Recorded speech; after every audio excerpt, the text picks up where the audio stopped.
up, team? So good to see you as always. Today, a huge subject, the holy grail for everyone in the training world, the humble 6 to 8 pack.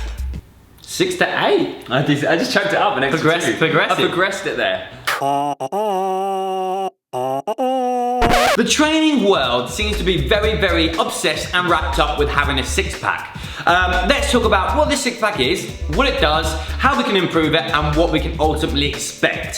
So basically, when we're talking about the six-pack, we're talking about the rectus abdomini. Basically, this is the sheath of muscles. It might look like a 6, 8, or a 4-pack, and basically it connects your pelvis to your sternum, which is just in the middle of your chest there. And basically, its job is flexion at the spine, bending the spine forwards. But don't get it twisted. Yeah, don't get it twisted. Just because you have a six-pack does not mean you have a strong core. Awesome point. So before you go any further on your little train to the godly world of the six-pack, you need to make a really important decision.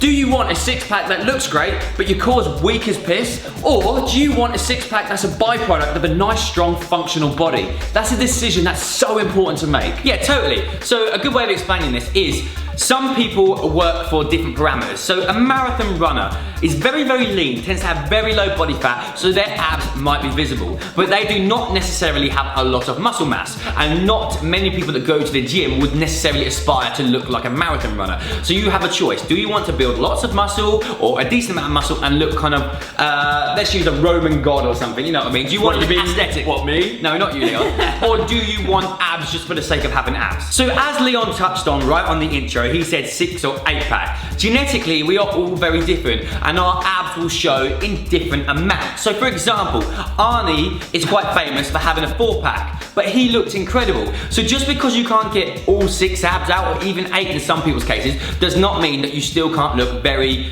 aesthetic. That's probably the best way to explain it. And exactly that, it's a case of playing to your strengths. So say for instance that you strip the body fat down, because first and most important thing you need to do is reduce body fat. Say you've got to that point where you're relatively lean and you still haven't got visible abs. Don't panic at this point and presume you're never going to get them. It might be a case of just changing the stimulus, whereas John, for instance, naturally has a 6 to 8 pack all year round, and I hate him for it. Whereas I have to really work for mine to come out. I have to train my core and my abs just the same as I train my chest, my biceps, and my back. I have to put some weight over them and some resistance and work them hard. Absolutely. And as Leon just touched on with body fat, so you need to reduce your body fat to uncover what's below there. A good kind of ballpark area to start seeing visible abs for guys is going to be below 15%. And from my experience, most people when they're at 15% still won't see their abs. They might start seeing their abs as they're around the 13 mark. Once you're in 10, they should be pretty much completely out. When you go sub 10, that's when veins and road maps start happening. Yeah. And for women, it's going to be 5 to 10% higher than that, really. Again, another place that you have to make a very important decision. It's great getting those numbers down, getting the six-pack out, but it is going to cause slight restrictions on your life if you want to continue looking like that all the time. And also, psychologically, a six-pack for a lot of people becomes their confidence. If your six-pack starts to fade, your confidence starts to fade. If your six-pack comes out, you feel even stronger. It's important to really think about what it is that you want from it. That's a really, really brilliant point, and it's the reason that I, in the past, and still have chosen not to work with people that want to compete in bodybuilding shows where they get super lean. And I've seen it time and time again with people I know. And the reason that is because they get down and they go through all the torture, because it's really, really quite tough. Get yourself very, very lean, 5, 6, 4% body fat to get on bodybuilding stage, that you can only ever compare yourself to that afterwards. You can't live at that. You cannot live at that low body fat and not maintain a happy lifestyle. It's just too much stress on the body.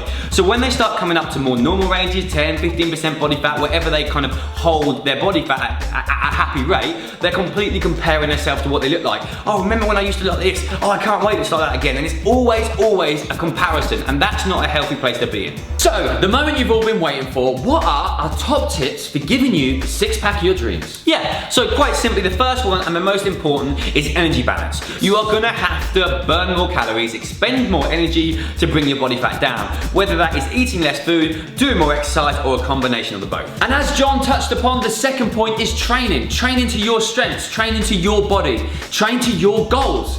If you're someone who's like me and you have to put some resistance over the core and the abs, to get them visible, do that. If you're like John and you can concentrate on the other bits that you need to work on and your abs are just gonna suddenly come peeking through underneath your chest, then work like that. Yeah, what I would say as point number 3 is use compound lifts and try and build as much muscle as possible. Muscle is super important for lots of reasons. 1, it looks great. 2, it's great for a performance. 3, and very importantly, if you're like me and you like to eat a lot of food, the more muscle mass you have, the more calories you can consume in a day, and the easier it is to diet, because you can diet on a higher amount of calories. Our final point, we're gonna go straight back to the start of the video and give you our honest opinion. Personally, we don't think a six-pack is all that if you haven't got a strong foundation of strength and a strong body, a functional body behind it. If you want to have just purely aesthetics, that is great, but our opinion is work on a good base of strength first and your body will be so much more effective and functional for you. Absolutely. So on that note, we're gonna love you and leave you. If you enjoyed this video, give it a big thumbs up. Don't forget to comment, subscribe if you haven't, and we'll see you this time next week. Bye. Bye.